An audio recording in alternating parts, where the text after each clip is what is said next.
English నేర్చుకుని అనర్గళంగా మాట్లాడాలనుకుంటున్నారా? అయితే వెంటనే కాల్ చేసి రిజిస్టర్ అవ్వండి. నమస్తే రమగారు. నమస్తే జయ. రమగారు, కొన్నిసార్లు ఇంట్లో ఏం చేసినా కలిసి రావట్లేదు అనుకుంటూ ఉంటాం. ఎక్కడ తప్పు జరుగుతుంది, ఏం చేయాలి, ఎట్లా ముందుకెళ్ళాలి, రకరకాల ఆలోచనలు, సలహాలు, సూచనలు తీసేసుకుంటూ ఉంటాం. ఏదో సగం సగం చేస్తాము, మళ్ళీ ఇది కాదని ఇంకొక చోటకి అట్లా వెళ్తూ ఉంటాం కదా.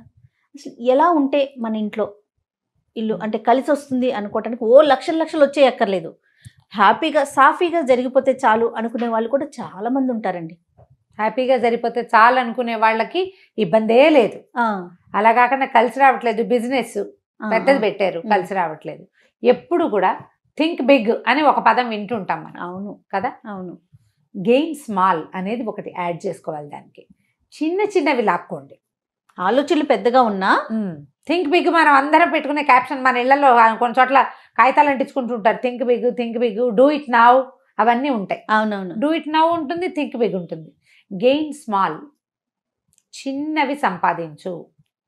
చిన్న చిన్న సంతోషాలు, చిన్న చిన్న ఆనందాలు, చిన్న సహాయాలు, చిన్న రాబడులు. 10 చిన్న రాబడులు ఒక పెద్ద రాబడితో సమానం. తలా ఒక చోట నుంచి 10,000, 8,000 చొప్పున వస్తే 10 చోట్ల నుంచి వస్తే అది 80,000 లేదా 1,00,000 అవుతుంది. ఎప్పుడు కూడా కలిసి రావట్లేదు అనుకున్నప్పుడు పెద్ద వాటికి పెళ్ళద్దు. ఇది చాలా పాత ఉపాయం చేయ.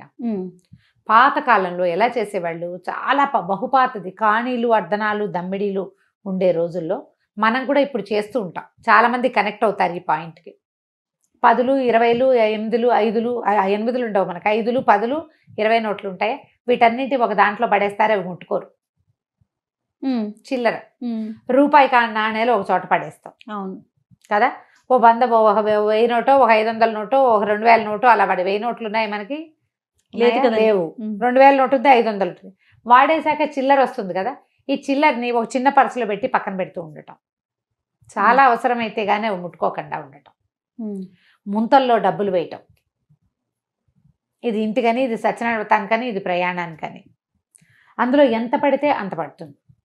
ఆ పడుతూ ఉంటుంది. సంవత్సరం తిరిగాక మనం ఇంత సేవ్ చేసామా అనిపిస్తుంది. చిన్న చిన్న మొత్తాల్లో మదుపులు పెట్టడం, ఇలాంటివి మనకేంటంటే తర్వాత కాలంలో హెల్ప్ అవుతాయి. ప్రధానంగా పక్కన పెట్టడం అనేది ఒక మైండ్ సెట్ ఉంది చూడు, అది మనకి కలిసి రాని రోజుల్లో హెల్ప్ చేస్తుంది. కలిసి రాకపోవటం అనేది సమస్యే, కానీ మైండ్ సెట్ మార్చుకుంటే మనకి కలిసి రాకపోయినా కలిసి వచ్చినట్టే. కోట్లు కలిసి రావు, లక్షలు కలిసి రావు. ఇప్పుడు కోట్లు ఎవరికి ఉంటాయి ఐడియా? లక్షల్లో సంపాదించే వాడికి కోటి ఐడియా ఉంటుంది, వేలల్లో సంపాదించే వాడికి లక్ష ఐడియాలో ఉంటుంది. అంతే కదా. ఒక 30,000, 50,000 సంపాదించుకునే వాళ్ళకి 1,00,000 జీతం ఎప్పుడవుతుందా అని చూస్తారు. అవునండి. ఆ 1,00,000 అయ్యాక ఏమేం చేయొచ్చో ఆలోచిస్తారు. కానీ 50,000 జీతం ఉండగా మనం ఏం చేయగలుగుతున్నామో 1,00,000 వచ్చాక కూడా మనం అదే చేయగలుగుతాం. ఎందుకంటే మనకి పక్కన పెట్టడం ప్రాక్టీస్ లేదు. ప్రతిదీ పక్కన పెట్టడం ప్రాక్టీస్ చేయండి, కలిసి వస్తుంది గ్యారంటీగా. అది ఎక్కడి నుంచి స్టార్ట్ చేయాలి తెలుసా? మూకుడులో వేసే నూనె నెంబర్ 1. తాలింపు దినుసులు అన్ని పొయ్యొద్దు, ఇన్ని వేయండి, ఇంకో రోజుకుంటుంది.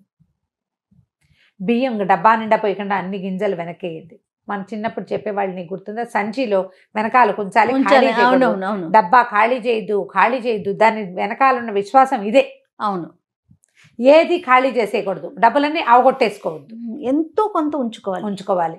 ఆ ఉంచుకోవటం మనకి పసుపుకి, కారానికి, ఉప్పుకి, నూనెకి, బియ్యానికి చెప్తారు. అప్పుడు పరిస్థితులు వాటి మీదే ఉండేవి. ఇప్పుడు మనం డబ్బుల్లోకి వచ్చాం. ఇదివరకు డబ్బు గోల లేదు, వస్తువు గోల ఉండేది. అప్పుడంతా వస్తుభ్రాంతి, వస్తువు మార్పిడే కదా ఉండేది. అవునవును. వస్తువు ఉంటే డబ్బులు, రూపాయి నాణ్యం లేకపోయినా మన దగ్గర, మన ఇంట్లో పప్పు, ఉప్పు, బియ్యము ఉంటే ఒక తోటకూర వండుకునైనా రోజులు గడిపేసేవాళ్ళం. ఆ కూర కూడా తోటలో పండేది, దొడ్లో పండేది తీసుకునే. ఏమంటారు, పునర్నవ, తర్వాత గంగవావిలి, ఇలాంటివి రోడ్డు మీద వాటి ఇష్టారాజ్యంగా పెరిగేవి. గుప్పెడు ఆకుకూర ఉంటే చాలు, పెరట్లో ఒక కాకరపాదు ఉంటే చాలు, లేదా ఊరగాయ, సంవత్సరానికి ఒకసారి ఊరగాయలు పెట్టుకునేవాళ్ళం. అవును. చింతకాయ పచ్చడి నూరుకునేవాళ్ళం, లేకపోతే చింతపండు పచ్చడి నూరుకుంటాం. వస్తువు ఉంటే డబ్బక్కర్లా. మనకి ఇప్పుడు వస్తువులున్నా డబ్బులు అత్యంత అవసరం. ఇది వరకు సింపుల్ లివింగ్, అందుకని ఇవి చెప్పేవాళ్ళు. ఇప్పుడు మనకేంటంటే డబ్బు అవసరం హెచ్చు, ఖర్చులు ఎక్కువ. ప్రతిసారి మీరు ఒక ట్రిప్ 25,000 అనుకున్నారు, 20లో తెమల్చండి, 5 పక్కన పెట్టుకోండి. ఒక ఫంక్షన్ 1,00,000 అనుకున్నారు, 80లో తెమిల్చేసేయండి. 1,00,000 అనుకున్నాం కాబట్టి 1,00,000 ఖర్చు పెట్టేసే మైండ్ సెట్లోంచి బయటకు వచ్చేయండి. అప్పుడు మీకు కలిసి వస్తుంది. ఏదైనా అంతే, సహాయం చేసేటప్పుడు ఫుల్గా చేయండి, ఖర్చు పెట్టేటప్పుడు 80% ఖర్చు పెట్టండి. అది కష్టకాలంలో కలిసి వస్తుంది కదా రమ్మగారు? బ్రహ్మాండంగా కలిసి వస్తుంది. మీకు తగ్గటం వచ్చు కదా, తగ్గించుకునే మైండ్ సెట్ ఒకటి ఉంటుంది చూడు, అది మీకు హెల్ప్ అవుతుంది.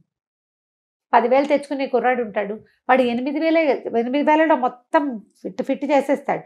ఆ 2 పక్కన పెట్టుకుంటాడు. ఒక నెల జీతం రాకపోయినా మెల్లిగా దీన్ని ఆ 8,000లో చేయగలిగేవాడు 6,000లో చేయలేడా? ఖచ్చితంగా చేసేస్తాడు. ఈజీ కదా.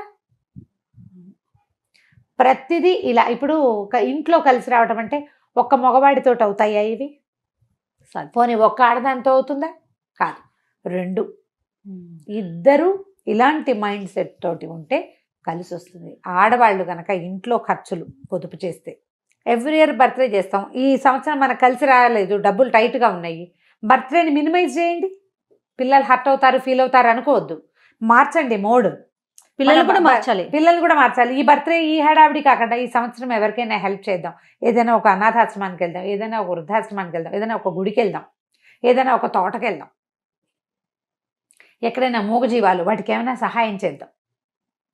అలా మోడ్ ఆఫ్ సెలబ్రేషన్ని మార్చి ఖర్చులు తగ్గించుకోండి. ఇవి ఏమవుతుందంటే దీనివల్ల మీ మైండ్ సెట్ కూల్గా అవుతుంది, కలిసి వస్తుంది ఆటోమేటిక్. ఎప్పుడు కలిసి రాకపోవటం అనేది ఎక్కువ కాలం ఉండదు. సంవత్సరం తిరుగుతుందా, ఏడాదిలో 4 ఋతువులు 6 ఋతువులు మారిపోతాయి, 3 రకాల సీజన్స్ మారుతాయి. నీ ప్రమేయం ఏం లేదు, ఆటోమేటిక్గా వెళ్ళిపోతుంది. కష్టకాలం మెల్లిగా ఇలా ఓర్చుకుంటే ఆటోమేటిక్గా వెళ్ళిపోతుంది.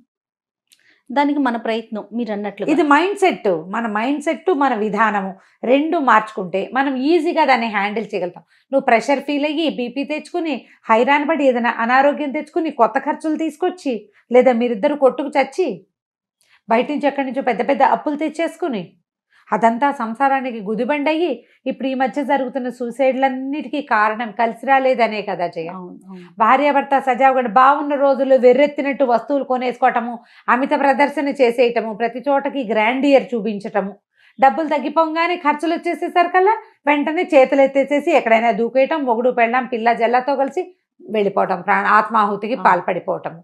ఎందుకు చెప్పు, అంత ఎగిరిపోవటం ఎందుకు? ఎంత వచ్చినా సరే మీరు ఎంత పెట్టదు, నీ దగ్గర ఉన్న డబ్బు కాదు, నువ్వు దీనికి ఎంత బడ్జెట్ పెట్టుకుంటావో అందులోంచి 80% చేసిన వాడు ఎప్పుడు ఓడిపోడు. ఇది పాతకాలపు పద్ధతి జయ. మన శక్తి మొత్తము పిల్లల పెళ్ళిళ్ళకి పెట్టేవాళ్ళు కాదు, పెళ్ళికి ఇంత బడ్జెట్ అని పెట్టుకునేవాళ్ళు. ఇప్పుడు ఆడపిల్ల పెళ్ళి అంటే నాన్నకి తిరుక్షవరం చేసేస్తున్నారు, మగపిల్లల పెళ్ళిళ్ళకి కూడా తిరుక్షవరాలే అవుతున్నాయి. నిజమే రమ్మగారు, ప్రతి ఈవెంట్కి ప్రతిదానికి ఖర్చే, శక్తికి మించి ఎక్కడెక్కడి నుంచో అప్పులు తెచ్చి సడన్ గా ఏదైనా చేంజ్ వస్తే ఇవన్నీ వెనకాల వాళ్ళు ఏం చేస్తారు అని ఆలోచించటల్లా. ఎందుకంటే పిల్లలకి హద్దులు నేర్పట్లా, మనకి హద్దులు ఉంచుకోవటల్లా, అది పెద్ద కష్టం.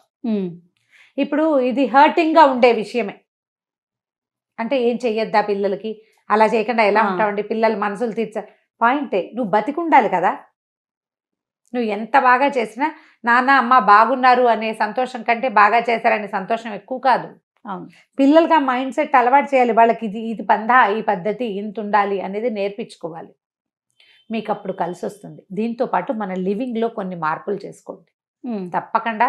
ఇవి ఎసెన్షియల్ థింగ్స్: భగవద్ధ్యానం, దేవాలయ దర్శనం, ఇతరులకి సహాయం చేయటం, ఏదైనా తేడా రాగానే దుర్భాషలు ఆడకూడదు. మీరు నోరు వదిలేస్తే రేపొద్దున మీకు సహాయానికి ఎవ్వడు రాడు. ఈ 4 పద్ధతులు కుటుంబానికి అలవాటు ఉండాలి. ఉండి పిల్లలు కూడా అది కనుక నేర్చుకుంటే మీకు కలిసి రాని రోజున ఈ 4 మీకు ప్లస్ అవుతాయి. ఇల్లు శుభ్రంగా ఉంచుకోవటం, ఇంట్లో చెత్తలు నెగిటివ్ ఎనర్జీని చేరనివ్వద్దు, మిమ్మల్ని కాలు పుచ్చుకుని కిందకి లాగేసేవాళ్ళు లేదా డిస్కరేజ్ చేసే వాళ్ళతో ఫ్రెండ్షిప్లు ఉంచుకోకండి. ఎవరైనా మన భుజం తట్టేవాళ్ళు, మన వెన్ను వెనకాల నిలబడి ధైర్యం చెప్పేవాళ్ళు, అలాంటి వాళ్ళని చూడండి. వాళ్ళు మిమ్మల్ని డిస్కరేజ్ చేసి, అంటే వాళ్ళు మిమ్మల్ని విమర్శించినా సరే, మీ మేలు కోరే వాళ్ళు మిమ్మల్ని విమర్శిస్తే విమర్శ వినడం నేర్చుకోండి. అప్పుడు మనకి ప్లస్ అవుతుంది. జీవితంలో ముందుకెళ్ళాలంటే చాలా ప్రధానంగా విమర్శ వినడం నేర్చుకోవాలి. విమర్శ నుంచి పాఠం నేర్చుకోవాలి. ఇది అవసరం. పిల్లలకి విమర్శలు వినడం నేర్పించండి, లేకపోతే చేయలేం. అంతే. ఇప్పుడు ఇవేంటి ఎలా ఉంటాయి, ఒడ్డు మీద కూర్చుని గట్టును కూర్చుని చెప్పే కబుర్లలాగా ఉంటాయి. మనకు అవసరమైన రోజున మనకు అర్థమవుతుంది. ప్రాక్టికల్గా ఎవరికి అవసరమో అప్పుడు ఆ తెలుసు. రోజున తెలుస్తుంది. అయ్యో ఎవడు మంచి సలహా చెప్పేవాడు లేడే, వాళ్ళు ఎవడు చెప్పలేదే అనిపిస్తుంది. వినే గుణం నీకు ఉండాలి కాదు. అది చెప్తాడు ఎవడో ఒకడు, నువ్వు వినవు కదా. వినే ప్రాక్టీస్ ఏది? వినడానికి ఎంత వినయం కావాలి? అవును, నా వినాలి కదా. నా డబ్బు నాకు ఇంత వినాలి, ఆచరించాలి కూడా. రమ్మగారు కొంతమంది చూడండి వింటారు, ఏం చేయరు. మనం ఏం చెప్పినా కరెక్ట్ కరెక్ట్, అసలు వాళ్ళని చూస్తే మనం ఇమీడియట్ గా ఫాలో అయిపోతారు అనుకుంటాం. ఏం వినరు. ఇక్కడికి ఎక్కదండి. అదే చెవిలోకే, ఒక చెవిలో లోపలికే చెవిలోకి వెళ్తుంది అంతే. వెళ్ళిపోతుంది. అలా చెయ్యొద్దు. అప్పుడు మీరు ఎప్పుడూ డౌన్ అవ్వరు. ఒకవేళ డౌన్ అయినా చక్కగా లేచి నిలబడతారు, దిగిపోరు. డౌన్ అవటం వేరు, కుంగిపోవటం వేరు. అంతే కదా. కింద అవుతారు కానీ కుంగరు. మనకి కుంగుబాటు వద్దు అసలు. అప్పుడప్పుడు కిందైనా, ప్రతిసారి సైకిల్ చక్రం జీవితం కిందైన భాగం పైకి రావాల్సిందే, గ్యారంటీగా వస్తుంది. నమ్మికతోటి ఉండాలి. ఇప్పుడు నమ్మాలంటే మనకి ఒక ఆసరా కావాలి, దానికి భగవద్ ధ్యానం కావాలి. ఒక ఆసరా కావాలి, ఫ్యామిలీని మనతో ఉంచుకోవాలి. ఒక ఆసరా కావాలి, ఫ్రెండ్స్ని మనతో పాటు ఉంచుకోవాలి. నోరు మంచిదైతే ఊరంతా మంచిదవుతుంది ఖచ్చితంగా. కాబట్టి ఈ పద్ధతుల ప్రకారం చూడండి. మీరు ఒకవేళ డౌన్ అయినా ఏమీ భయపడద్దు. మాకు చాలా కష్టాలు ఉన్నాయని ఎవరికైనా చెప్పుకుని వాళ్ళు పోసేసుకోవటం కాదు. నిజంగా మీకు సలహా చెప్పగలిగే వాళ్ళు ఎవరో, మీకు దగ్గర వాళ్ళు ఎవరో వాళ్ళతో మాట్లాడుకుని సార్ట్ అవుట్ చేసుకోండి. మేము చాలా కష్టాల్లో ఉన్నామని చెప్తారు పాపం కొంతమంది. వాళ్ళ కష్టాలు వింటే ఏం ప్రయోజనం? నీకు సలహా కావాలి కదా, సహాయం కావాలి, సలహా కావాలి. అది సరైన పర్సన్ అయి ఉండాలి. ఆ రెండు చేయగలిగే వాళ్ళు మన కుటుంబ సభ్యులు, మనకు సాన్నిహిత్యం ఉన్నవాళ్ళు, వాళ్ళు చేయగలుగుతారు. కింద అయినప్పుడు కుటుంబాన్ని వదలకండి, వాళ్ళు మీకు ఖచ్చితంగా చేస్తారు. మనం కింద అయినప్పుడు కుటుంబం మనతోనే ఉండాలంటే మనం పైనున్నా కూడా మన కుటుంబాన్ని మర్చిపోకూడదు. ఇది కదా వ్యాలిడ్ పాయింట్ కదా. అది మనం ఫ్యామిలీని మనతో ప్రతిసారి ఇదే చెప్తాం కదా. ఉమ్మడి కుటుంబాలేనే అని నేను అంటలేదు జయ. ఫ్యామిలీని మనతో ఉంచుకోవడం అంటే మనం వాళ్ళని కలిసి ఒకే చూరు కింద ఉండద్దు, ఒకే మనసుతోటి ఉండాలి. శుభకార్యాలు అప్పుడు కలవాలి, ఏదైనా అశుభకార్యం వచ్చినప్పుడు పలకరించుకోవాలి. మంచి చెడు ఏమిటి, నీ సంగతి నువ్వేం చేస్తున్నావు, నీ పిల్లలు ఏం చేస్తున్నారు, ఎక్కడున్నారు, ఏమిటి అనేది కనిపెట్టిన ప్రతిసారి మీ పిల్లలు ఏం చేస్తారంటే ఓ అప్పుడే అంతకొచ్చారా అంటాం. 6 నెలల క్రితం మాట్లాడిన వాడి పిల్లాడు సడన్ గా ఇంటర్మీడియట్ నుంచి ఎంఎస్సీకి వెళ్ళిపోడు కదా, వాడు బీఎస్సీకే వస్తాడు. అంత గుర్తు లేకపోతే ఎట్లా? మర్చిపోకూడదు. ఇలా మెయింటైన్ చేస్తే మనం కింద అయినప్పుడు కుటుంబం మనతో పాటు ఉంటుంది. మనవి చిన్న ఫ్యామిలీస్. జాగ్రత్త పడండి, కింద అయినా భయపడకండి. కుటుంబాన్ని మన ఆసరాగా తీసుకోవాలి. తప్పకుండా రమ్మగారు. నమస్తే. నమస్తే.